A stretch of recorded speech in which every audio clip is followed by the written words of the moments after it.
زوجها وبث منهما رجالا كثيرا ونساء واتقوا الله الذي تساءلون به والأرحام إن الله كان عليكم رقيبا يا أيها الذين آمنوا اتقوا الله وقولوا قولا سديدا يصلح لكم أعمالكم يغفر لكم ذنوبكم ومن يطع الله ورسوله فقد فاز فوزا عظيما قال رب اشرح لي صدري ويسر لي أمري واحلل عقدة من لساني يفقهوا قولي ربي زدني علما وزدني فهما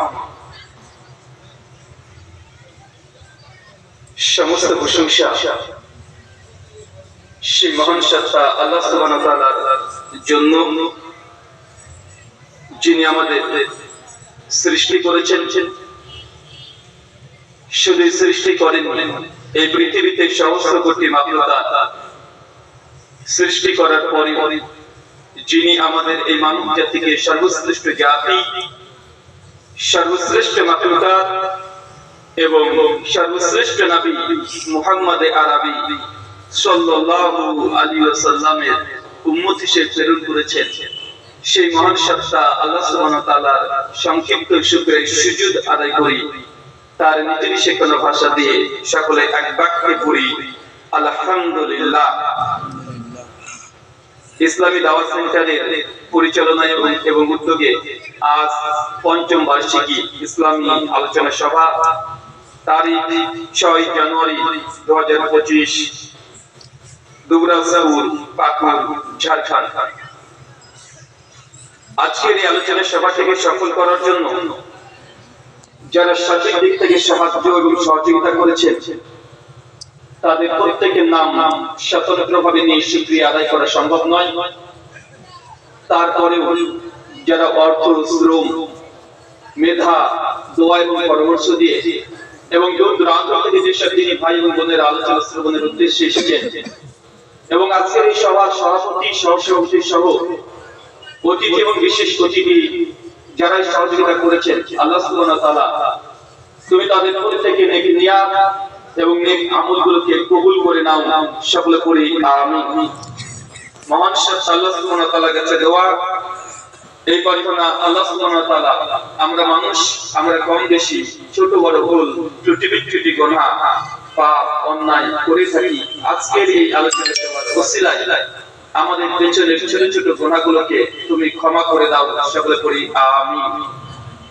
সম্মানিত সুধী, বাদ মাগরিব থেকে বিভিন্ন আলোচক তারা পবিত্র কোরআনুল কারীম এবং হাদিসে মুবারাকাত থেকে অনেক গুরুত্বপূর্ণ আলোচনা আপনাদের সামনে পেশ করেছেন। আজকের এই আলোচনা সভার অন্তিম লগ্নে আপনাদের সামনে উপস্থিত হয়েছি। আপনারা আগে থেকে অবগত আছেন, নির্দিষ্ট একটি বিষয়ের উপরে আলোকপাত করার জন্য লিখিতভাবে জানানো হয়েছে আমার আলোচ্য বিষয় ইসলামে অর্থ উপার্জনের তরিকা। এই বিষয়ে সংক্ষিপ্ত পরিসরে কোরআন ও সুন্নাহর আলোকে বর্তমান বিশ্বের প্রেক্ষাপটকে সামনে রেখে ইসলামী অর্থনীতি কি এবং কিভাবে কাজ করে, কিভাবে চলে, সংক্ষিপ্ত পরিসরে ধারণা দেওয়ার চেষ্টা করব।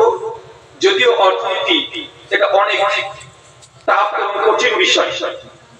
দেখবেন স্কুলে যতগুলো ছাত্র থাকে সবচেয়ে কম মার্ক কোন সাবজেক্টে পায়?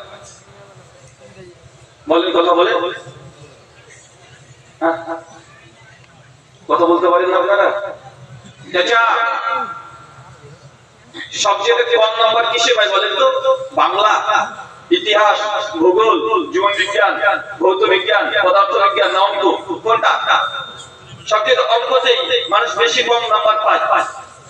এবং যদি শরীয়তের দিক থেকে আসা যায়, দেখা যায় সবচেয়ে কঠিন জটিল মাসালা সেটা অঙ্কশাস্ত্র, ম্যাথমেটিক্স তথা গণিত শাস্ত্র, সেটা যে ফারাইজের মাসালা।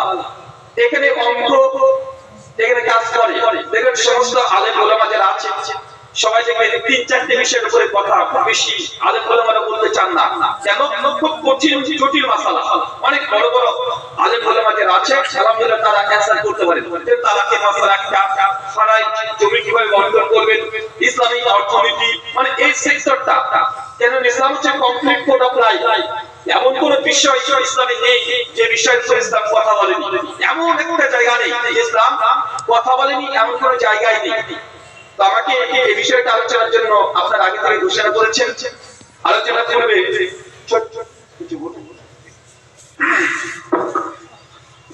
আসসালামু আলাইকুম।